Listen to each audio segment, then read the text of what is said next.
Technology is Rewriting the Rules of Healthcare in Michigan is hosted by the Ralph C. Wilson Jr. Foundation. Please welcome Founder and Chief Executive Officer of BAMF Health, Anthony Chang, Chief Digital and Information Officer of Michigan Medicine, Anika Gardenhire, Provost and Executive Vice President for Academic Affairs for Michigan State University, Laura Lee McIntyre. And to moderate the discussion, Chief Strategy Officer and Network Development Officer of Henry Ford Health, Dennis Butts.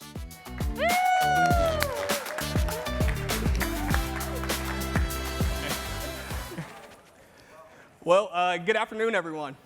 Good afternoon. I think we may have lost out to the cocktail making hour with the, but we are glad that you are all here with us today.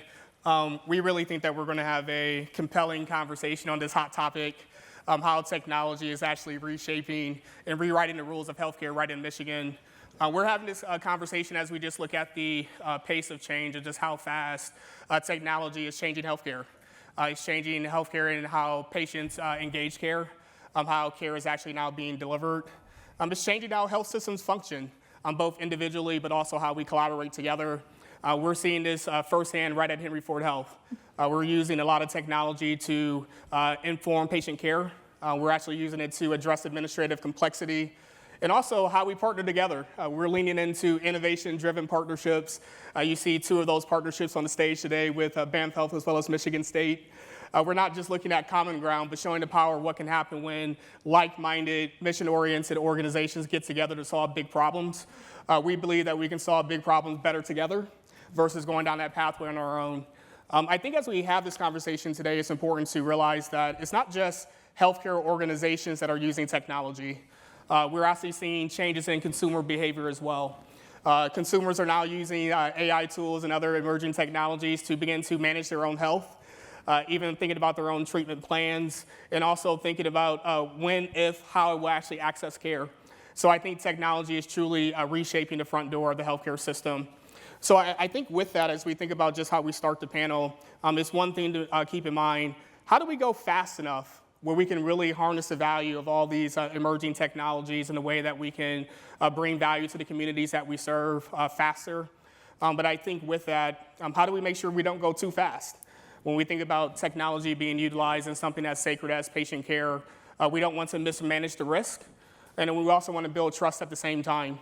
I think one other comment I'll make is that maybe more so than in some other industries, healthcare is a uniquely human experience. And so as we're implementing technology, yes, we want the productivity gains. Yes, we want to make sure that we're getting to the cost reduction. But how do we not lose sight of the human experience at the same time? And so as we round out the topics for this conversation, we're thinking about the workforce as well, not just the workforce of today, but the workforce of the future. And how can technology make sure that we're ready for what the workplace will look like? So I'm excited as we start this panel today to have three amazing, innovative leaders to share their insights on these big topics. But maybe as we get started, Anthony, I'm going to maybe start with you. As we maybe think about, from the perspective of BAMF Health and all that you're doing with technology, what are some of the new clinical innovations that are now available, specifically as you think about things like precision medicine? How is technology advancing that care? And I know one of the big things for you is how do we get this to as many patients and communities as fast as possible? How do we scale these in a way that we get to clinical impact, but also in a financially viable way as well? Wow. So a lot of questions for you, but we'll put you on the spot. I think there's a lot of technology right over there. Instead of talking about all the technology available or is exciting right now, I think let's go back to the root of the logic right over here.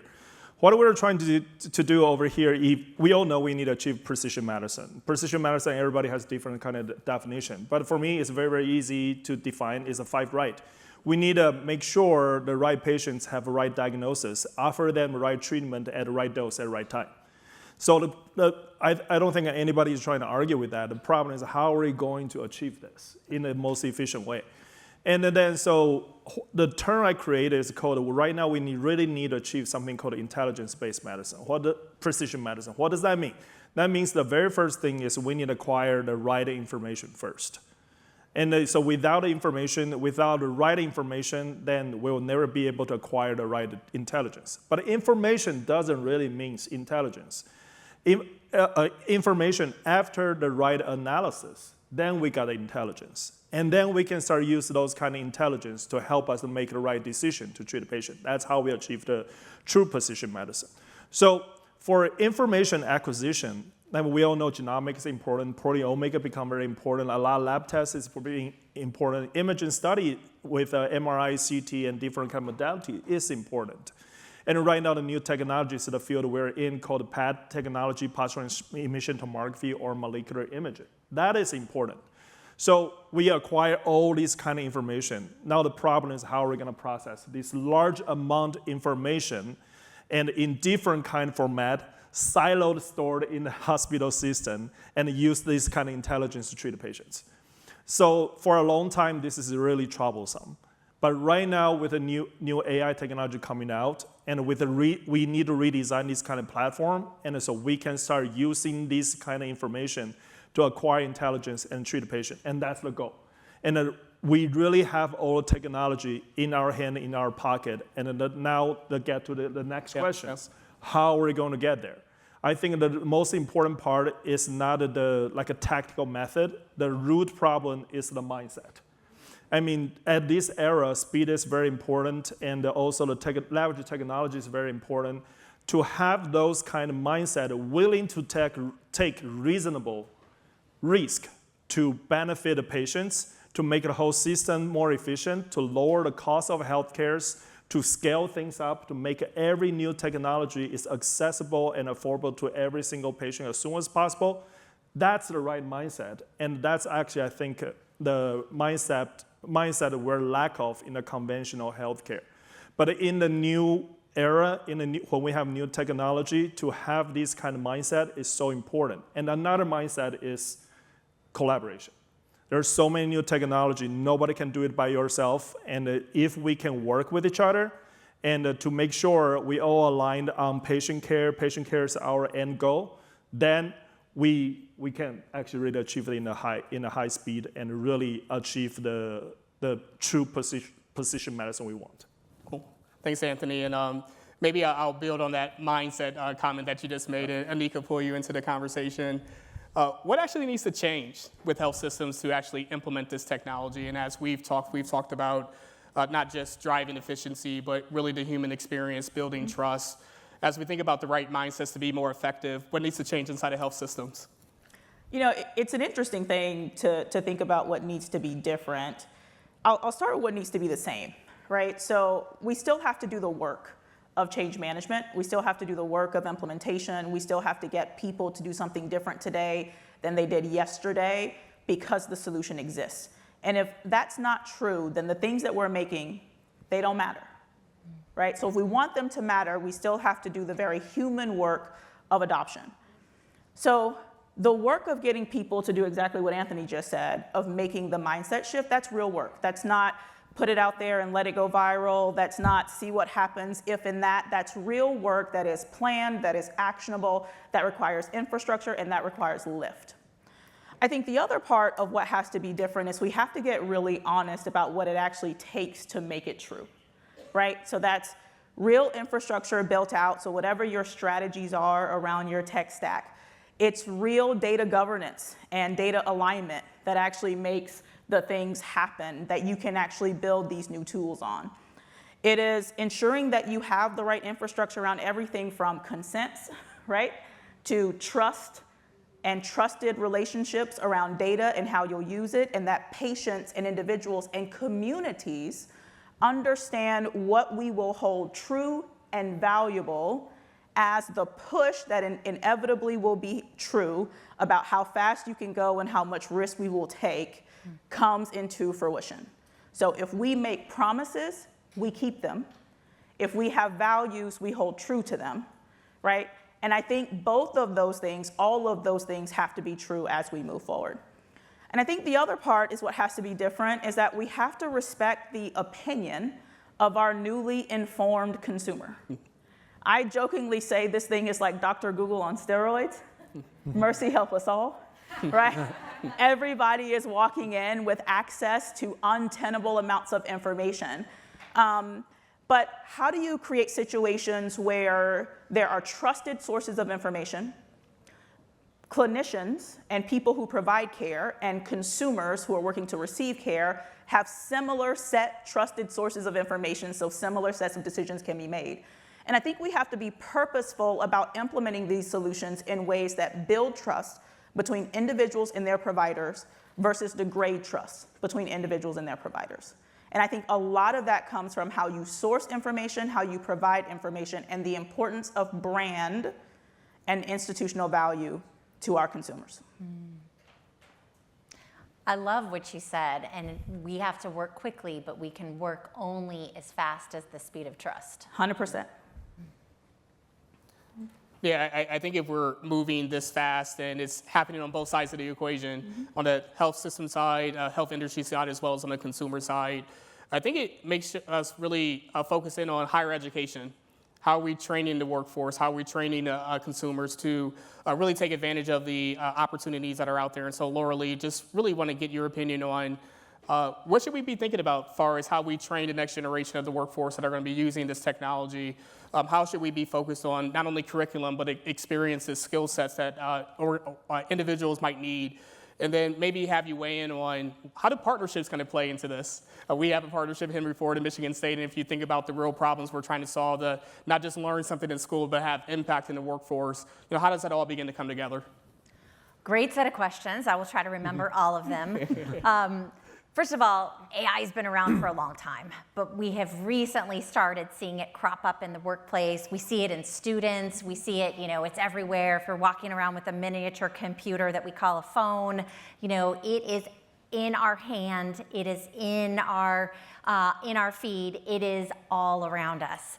And as we think about the ethical responsibilities that higher education has to prepare not only students for jobs we know now and the technologies that you all are introducing, but for the jobs that we don't even know exist yet, we have to think holistically about what kind of skills, and it's not a skill set that's stagnant, but what kind of skills our students will need so that they can be successful in the world of work.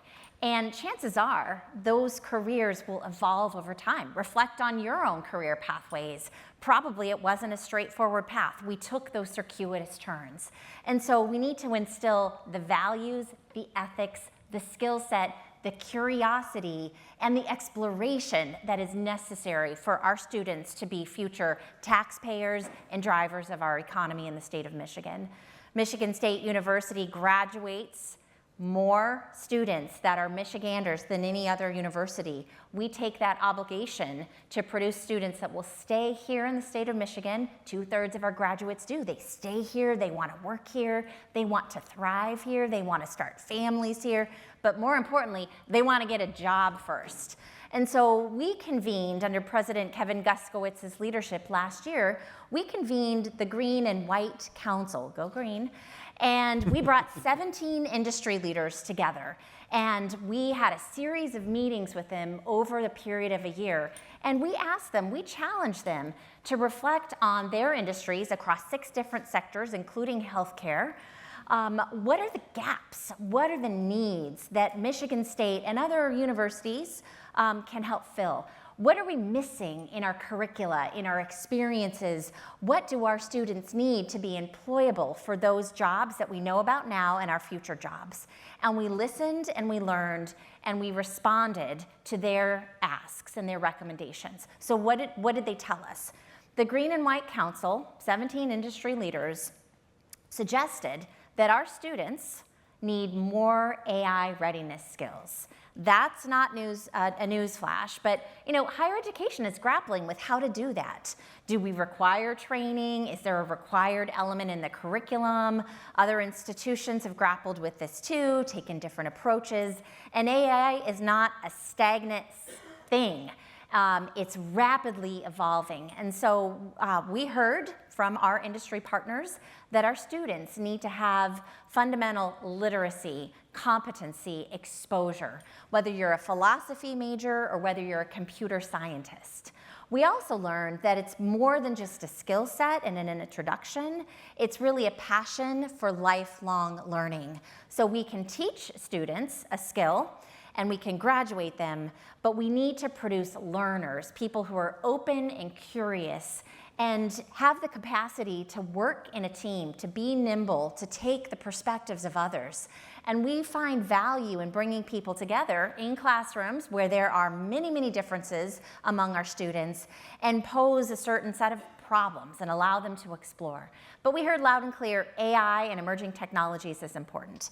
The second thing that we heard loud and clear is that in order for our students to be successful with getting jobs, and we want that, we need that in the state of Michigan, they must be connected to careers very early on and not wait until their senior year when their parents are sweating it and thinking that maybe they'll move back into the basement, like, Lord help us, no.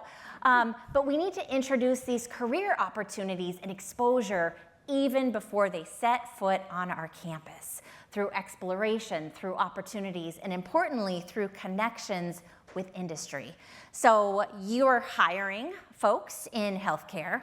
We want to, and most of the time people think, well, I don't want to go the physician route, or I'm not sure about nursing. There are a wide range of jobs, everything from marketing to PR to advanced manufacturing to research to data science. All of these things are available within the healthcare system. So exposing students to different pathways, whatever their dreams are, and those dreams that have not yet actualized, expose them and connect them to internships, career exploration, connect them with our alumni base and opportunities to explore. So we heard that. First was AI exposure and readiness. Second was let's get them connected to career exploration early. And the third recommendation coming out of this council was how we leverage our research and innovation as a public, proudly public land-grant institution serving the state of Michigan to partner with healthcare, with industry, with a variety of sectors, and leverage the strength of our research and innovation to solve practical problems that industries are facing. So the third element really focused on application of our research in real-world context. So I'll give you an example. Our first pilot of these recommendations really focuses on advanced manufacturing, packaging, and thinking about logistics and supply chain. We're applying it to Dart manufacturing. I would love to be able to take this proof of concept and apply it directly to other industries. And so as we hear directly from what our industry partners need, we can immediately take those set of recommendations and enact them with our faculty, with our staff, in the classroom, in the laboratories, in the fields, and through experiential learning. So it's been very important, and actually it's something that we all should be doing. We need to listen more. What are the needs? What are the gaps? How can we work together? I think the second part of your long list of questions, if I'm tracking, is how do we leverage those partnerships? Yeah, absolutely. And I'd love to just highlight our partnership with Henry Ford. So Henry Ford Health plus Michigan State University came together in 2021 and designed not a short-term, but a long-term plan for how we can do more together. And this 30-year agreement represents and leverages the strengths of each of our institutions. And we think about what we can do more together, and it fits perfectly within the context of this conference. We are more than 1 + 1 = 2. In fact, I think we are an exponent, not a plus. So as we think about this partnership, we are leveraging our land grant mission at Michigan State University, a world-class healthcare system, our research and development, our faculty, our clinicians, our students, and it's enterprise-wide. So thinking bold and thinking, what's the long game? How can we create a set of partnerships that really advance clinical care, advance the students that will be the workforce of tomorrow, and really thinking about how we can accelerate the impact of our research. And we do so with an intentionality, a coordination, and a partnership that we see present in the Henry Ford Health plus MSU partnership. Awesome, well said. Anthony, I'm going to go back to a comment that you made earlier just about the right mindset and how we go fast. And how do we just really balance not going too fast where we're causing risks, but also not going too slow where we miss the opportunity? So I want to have each of the panelists kind of weigh in on this. How do we really strike the right balance? I love the word fast because I'm a person who have a speeding tickets from 3 continents. So I think the speed is very important to us right now. I think the healthcare is in a very awkward phase. I mean, like if we go too fast, I mean, we can jeopardize patients' life. If we go too slow, we can lose patients' life. So how to adjust the diet, put it in the right positions, and so take a reasonable risk and to moving forward, that's a very, very important question to every healthcare leaders. For me, it's like I think we can start from the very first step. It's like number one, the safety of the new technology is very, very important. Then how are we going to achieve this, adopt this, is not trying to skip steps. I think it's making the whole process way more efficient. That's the very first things we can do. I mean, a lot of time takes a lot of paperwork, it takes a lot of redundant, like a bureaucratic process. We can use technology, we can use the administrative means to try to solve that. And after that, then we can start using the knowledge, using the new technology to evaluate and better if this is the right risk to take. I mean, 30 years ago, a lot of things we don't know, mRNA technology, cell therapy technology, and a lot of vaccine, a lot of targeted therapy, we just have no idea. We don't know the right dose. We don't know what's the systemic effect. We just know these can help, but we have no data to base on. But for the past 30 years, we have a lot of information. We have the animal data, we have human data, we have a lot of knowledge and pathway from the biology, from medicine we don't know before. Leverage those kind of knowledge, trust the expert, and start do the baby step moving forward. I think that's actually the 2 very important way to initiate that. And once you start doing more and more, we're gonna accumulate more knowledge, we're gonna feel more comfortable and have more confidence to know what's the right risk to take and what's the right way to moving forward, and we can be better. It's like riding a motorcycle or mountain bike, right? The first beginning, you never ride it, you always feel scary, you worry about you're gonna fall. But every good mountain biker or motorcyclist, they know, like if you only look at the obstacles, if you only worry about you're gonna fall, you definitely gonna fall. And so the right way is looking forward and be confident, control your speed, control your direction, and then you're gonna gain a lot of confidence, and you're gonna gain a lot of experience. With the build up on the experience and the confidence, then you can really achieve what we want to achieve. Anika, comments? Yeah, so one of the things I think we have to think about is how do you shorten the speed of signal and the speed of feedback loops, right? So for me, I would just tell you, right, I'm new to Michigan, I'm new to the University of Michigan, but one of the things that excites me most about the institution of the University of Michigan and Michigan medicine is the fact that so many things happen in concert. It means that we are curating and creating knowledge actively, right? Research is happening effectively.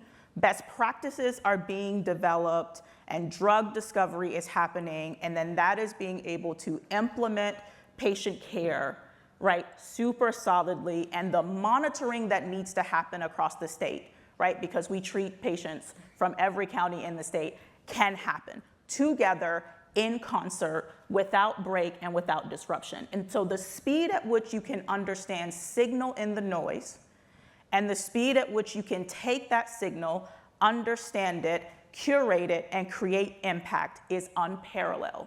And there are very few institutions that still exist that can actually do that holistically together in concert under one roof. And to me, those are the types of things that breed trust.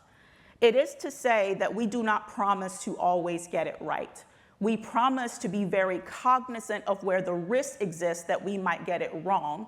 We promise to stay very close to you and understand the impact of that. And we promise to make course correction at a speed at which can be most appropriately have the least amount of impact on your life. That is the promise.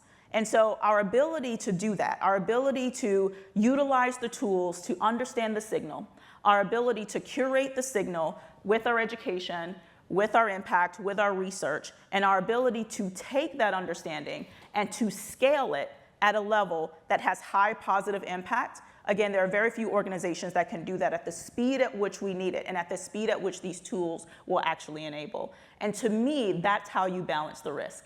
It's less about making promises that we cannot maintain. It's more about being clear about what the promise means, and then being clear that we are taking the actions to meet the moment and to deliver on the promise. Yeah, you mentioned that sometimes we just may not get it right, but that can actually build trust. Do we run the risk of maybe holding technology to a higher standard than maybe what we would do with even human interactions? And is that going to slow us down in the process? Yeah, I think we do, and I think that we should. And part of the reason for that is just simply scale. As an individual clinician, when I get it wrong, the impact is typically going to be the patients that I see. It's the people on my panel, it's who I interact with. From a technology perspective, if I get it wrong, the scale is exponential. And so whether that's positive impact or not positive impact, we have to manage the risk to the appropriateness of the scale and the impact that we can have. Again, though, the scale at which I can monitor the signal about also the possibility of getting it wrong. So if I am wrong as an individual clinician, the number of patients that I might have to see, or the amount of research that might have had to be done in order to figure out that I'm not on the right track, that was slow. It was grueling. And then what had to happen in order to update journals, in order to pass through the knowledge, to create the new best practice? To your point, it was slow and it was grueling. And the reality of today is that it doesn't have to be. To me, that is the part of the promise. We should hold technology to a higher standard, but we should also pay attention to what that standard means, and we should use technology to ensure that we're putting it on the right track when we need to. Yeah, I think Anika. I knew you were going to weigh in. I'm hearing fast. No, I love this. I really love it because that's very important things to think about is to know in order moving things forward, it takes mistake moving forward. Yeah. We could be wrong, and we should accept that. We expect that, but it's not right to be wrong for a long time. Yeah. Yeah. That's actually a terrible Yeah, thing. yeah. So if we can keep trying to facilitate the process and get the right answer first, and then we can scale it up, that's actually where we should focus. Fail fast Yeah. and correct even faster. Yeah. Laura Lee, any additional comments to weigh in on the matter?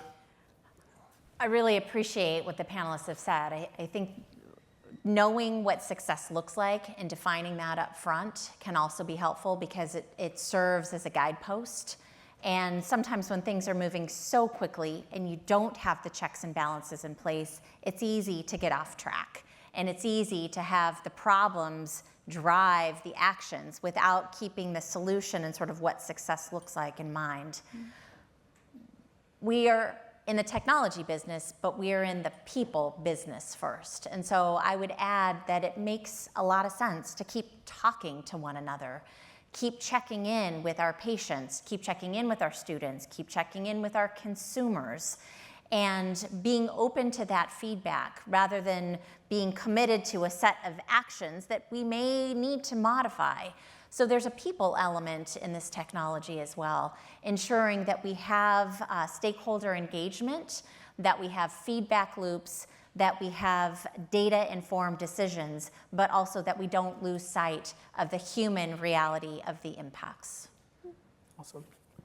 Well, we are here at the Mackinac Policy Conference, and one of the reasons that we're having this conversation is that we feel like there's a opportunity for Michigan to lead in this area. Not that just technology is advancing, but we can actually lead in this space. I think the question for each of you is, what are we already doing right that we can build upon that can help us be even more successful? But also, what are some of the things where we're lagging behind that we also need to address? Looking for a response from each of you. Me go first? Yeah. Wow. I think the most important thing is still the mindset, right? And I think right now, for the past 10, 15 years, I do see the mindset has shifted to more innovative, but to more risk-taking. People are talking about it, people trying to encourage that, people trying to figure out a way to encourage and trying to help on innovative things, no matter what it is research from an academic center or is like a startup for new technology for a business. However, I think that right now the problem I saw is that we still lack of actions. People know the innovation is a good thing, and it takes risk to do things. But when the risk standing right in front of you, are we comfortable to take that risk? Are we going to take a risk? And I still don't see that part. I mean, we still talk very big, which is a good start. But I mean, when we act, we still don't act like with the group to achieve the things like where we want to be. So I think that's actually the very important things I observe. I always ask my peers when I in those kind of meetings. I say if the next Google, the next SpaceX, the next Facebook standing right in front of you, but it's like when they are still very, very small, are you going to invest that? Right? Are you going to think that's too crazy? Or you think, oh, this is the things we need to help and support in order to make them to be another big things of the nation to change the world. So I think, I mean, we don't lack of this kind of a gene and blood in Michigan. Like I always talk about 100 years ago, Michigan changed the whole world, how we commute, how we transport. We did that. And Michigan also changed the whole world, how we manufacture. We did that. But right now, I think we need to find those kind of essence and spirit back and lead again. And I do think healthcare research and a lot of new technology is like a good starting because we have everything we need over here. And also this is a new intersection of the new era. AI coming here, and when you apply AI to all kind of field over here, based on all the technology and talent we have over here, how are we going to prepare the business community, education community, healthcare community, and the technology community to push all these kind of things forward and to lead? This is a great opportunity, but the only people and group can actually catch this kind of opportunity is the people who are really willing to roll the sleeves and get dirty, fail, and also take a huge risk. That's my suggestion. Yeah, perfect. Thank you. Anika? Yeah, so I would say I think we owe an answer to the so what of what's being done and what's already happened. So examples would be we're doing incredible work to put sensors on people. We have remote monitoring. We have work happening from a precision health perspective. We have new discoveries and drug discoveries happening every single day. We have an incredible amount of activity, right? But the actual trend, right, the work that we need to do to bend trend from an outcomes perspective, I'm not sure that the average individual would say is showing up in their daily life. And we know the things. We know an incredible number of things about the impacts to care. We know that the health system itself is about 20% of the overall impact of what actually makes you quote unquote healthy or what will impact your outcomes. And we know that there are a whole host of other things that play a part in the continuum to make it true. When I was doing the work of sort of figuring out moving to Michigan, right? Like you do the research and you want to really understand the environment that you're moving to. It's great, sort of the job and the institution, but then there is the state, there's the broader environment. So there are a few things. It takes real infrastructure to make this stuff go, right? You have to build data centers, you have to have access to semiconductors, you have to have, and what was really cool to me is that, to your point, all of the pieces were happening. Data centers happening. Conversations about actually making semiconductor plants happening. Institutions that can actually curate and take knowledge and turn it into action, but not only curate and take knowledge and turn it into action, would actually have the distribution arm, because that's where it really matters, right? If you do it over here, but you can't actually distribute it, it doesn't actually matter again that you did it. So you need the distribution arm and the reach into the community, to the individual, to make it true, to make it show up in somebody's everyday life. And for me, that's the thing that can happen here, right? I worked with a leader who used to say, we can because we must. We can because we must, right? That's really what it comes down to. And so having the actual infrastructure, having a policy environment that is both pro-business and innovation, and is a place where my 4-year-old might be able to grow up and drink clean drinking water, are really important to me. both have to be true. It is not a dichotomy. We do not get to choose one or the other. We have to make them all real. And to me, that is the thing that will make it true that we lead the nation and the world on how to make this show up for individuals and populations and institutions, right, to design what the future will be. And so for me, I think that is the coolest thing about sort of standing where we are standing. It's to your point. We are at the moment where the future is being designed. That's where we are. The future is actively being designed in this moment. We should be intentional in the design. Our job is to make it not accidental, right? That's the whole kit, right? Is to say that when I think about the future, I actually see a specific picture and that everybody is rowing in that direction. Yeah, I think it is so cool right now. I mean, literally, like we are standing at a point we can define the future instead of trying to predict the future. When we're trying to predict the future, we're always behind, 100%. right? Or follow other people. But we can define it, and we should stand up and lead this kind of change. Yeah. I would say what's going right is that we're having these conversations in a way that is intentional, that brings different sectors together, that Michigan as a state can really partner together through our research universities, through our partnerships, through our intentional focus on leveraging emerging technologies and our student training and our employability in our visioning for what the future should look like. That's going well. What's not going well, as well, is resources to fund the coordination, is an infrastructure that supports innovation. And we can do that at our various institutions or businesses or in our sector, but kind of a statewide support of research and innovation. I think I would be remiss if I didn't say that the partnerships that we have with the federal government and the federal funding it has affected how we engage in some of the national lab work that provides those semiconductors.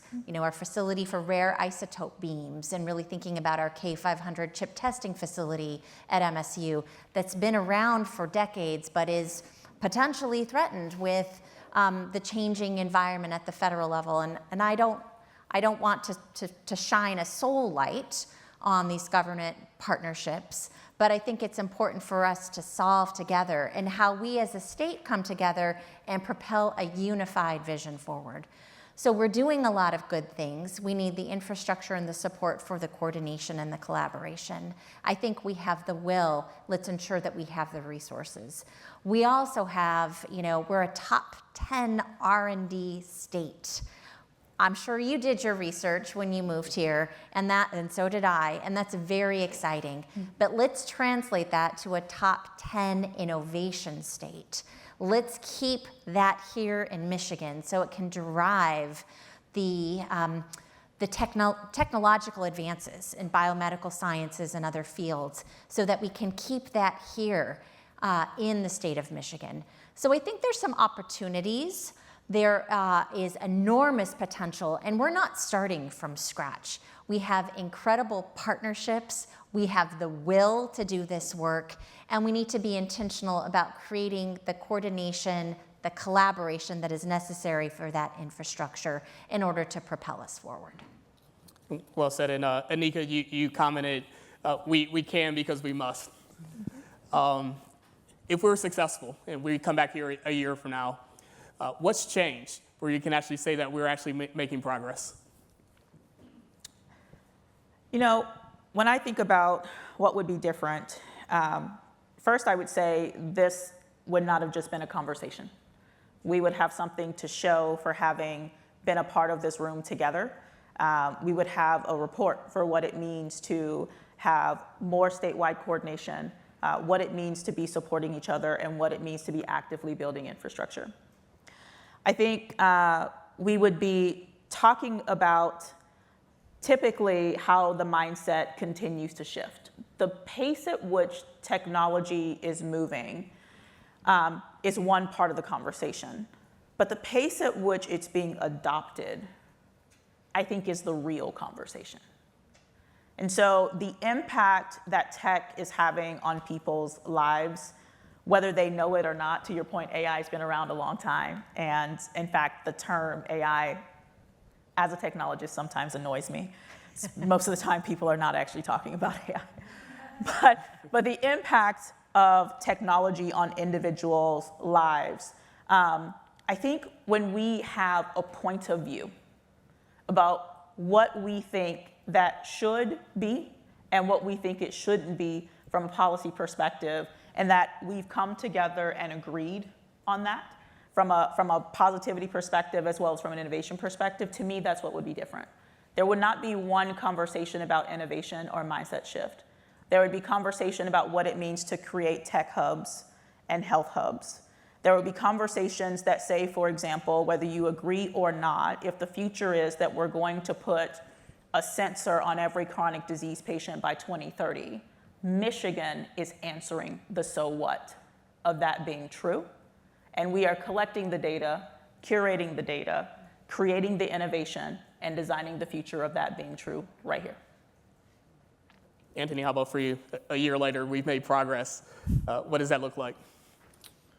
I think action is actually very important. I think the action is the true innovation. I mean, innovation, a lot of people think innovation is just an idea, or we actually kind of figure out something. But if this kind of idea, this new invention doesn't really impact the person, the group, the patients you want to impact, it doesn't mean anything. So take action is actually way more important, at least phase right now, than just throw idea or prove I can do this. So next year, in a year above, I just want to see people start taking actions. Several actions I think is very, very important. Number one, to start thinking about things in a more comprehensive way. We need to think about everything as an ecosystem instead of just like individual node. Not a research academic center, just do research academic things. Not a business like a startup community, just to do that. Healthcare, just do healthcare. We need to start thinking about how we can coordinate everything together and leverage the resource you have. Make it start running more efficiently. We don't need to reinvent wheel, but we need a new software in order to run this kind of great CPU, great hard disk, and all those, the great graphic card, make it way more efficient so we can achieve way higher power, do way more things. And the second is actually really trying to adopt new things. Like healthcare, today is a healthcare topic, right? There's a two part we usually confuse with each other. One is the technology impact clinical care, meaning we can offer patient better outcomes and diagnose better. The other one is the operation. There's a lot of things we can do to improve operation before we really need to get the FDA approval for the healthcare part. There's something we can do. Let's just do that. Make some action, improve the care, improve the quality, improve the efficiency, lower the cost, and then our clinicians, technologists, nurses can focus on, doctors can focus on adopt new technology, serving patients better. I think that's actually a very positive cycle over here. And the third thing is actually, I think, is the infrastructure. I think everybody needs to think about why we do healthcare. We want to help people. What's the role of the healthcare? Is the healthcare's role is offered and deliver the best care to the patients, offer the best outcome? Or is the role is trying to invent and figure out all the technology and development method by themselves? And I think the highest priority to myself is the first one. Healthcare should focus on deliver the best care to the patients at large scale with great quality. And then with this kind of standing, how we can work with all those kind of existing partners, groups who has the right expertise to bring the most advanced technology together to the patient as soon as possible. And that will create a lot of wins together. So that's actually the three things I think we should work together. I would add that we want to obviously optimize our infrastructure. We want to work quickly to take those discoveries and apply them in an ethical, safe, person-centered way. But we're going to need the people to do that, and we're going to need the skilled workforce to do that. So success in a year is creating a pipeline to do this work. We already know that in many health professions, we have shortages. There's a nursing shortage. There's a skilled labor shortage. There are shortages across the health science, health professions fields. So we've got to solve that problem. And part of that means recruiting students and exposing them to opportunities to explore these careers. But we also need to be coordinating and collaborating with healthcare and higher education so that the students that we prepare are good fits for the needs of our systems, and that we are nimble and are able to respond to those needs. So we're addressing the systems, we're addressing the emerging technologies and the rapidly evolving technologies, but we need the people and the assets to do that work. And so I think, we give ourselves a year and see how we're doing, but I think we need to reflect and use the data to continually inform how we adapt to this quickly evolving technology and healthcare set of needs. I just want to pull a thread on what you said around the importance of healthcare's focus on care delivery at the highest quality, and keeping that focus there, and the need for partnership to create the innovation. I think that is really important. And I would say innovation happens at the point of friction. And so if people get sort of caught up in who can be innovative versus who cannot, I think it's quite problematic. And so I think a significant part of this is listening to where action is happening, recognizing friction, and then taking action to reduce friction using the tools that we have. So my background is nursing. I tell people all the time, I think everything can be solved through nursing ingenuity in the nursing process. I think if people would just listen to nurses, man, seriously. You kidding me? Are you kidding? Right. And so when we think about, though, the types of ingenuity, right, the scrappiness that clinicians, caregivers, providers are managing through every single day, understanding that, listening to that, and turning that into solutions at scale, man, if we didn't do anything else, that would be pretty cool. Yeah, I want to comment on one thing is very, very important. I think right now, besides we talk a lot of technology, we talk about AI, we talk about talent, and we talk about what kind of skill we need to teach our student. But the reality is we don't even know what we need in 3 years, right? So I think but what we know is in 3 years, there's a lot of soft skills we really need our student to have. Is number one, like what you said, it's not just thinking about a new idea. Right now, working with AI, there's a lot of new idea pop out. I mean, they can visualize the idea you have. So the most important part is how are you going to deliver this idea? How are you going to land this idea, make a real impact? And that part is AI cannot do, but takes a lot of grit, a lot of tenacity in order to make that things happen. Scrappiness. Yes. How are we going to teach our students and prepare our talent with those kind of soft skills? Number two, when AI answer all the questions, the more important part is like how are we going to express and work on our human side, right? And we're the medical professional from a very early time because we are the only group knowing a lot of knowledge. Yeah, I can be mean, but people still want to take it, right? Because I know the knowledge. But right now, I'm not the only person who owns the knowledge, but I need to be the healthcare. What's the healthcare really means? Besides the knowledge, is the care part, is the human part. How are we going to teach that to our students? Prepare them to become the right median or middleman between the technology, between the knowledge and the care.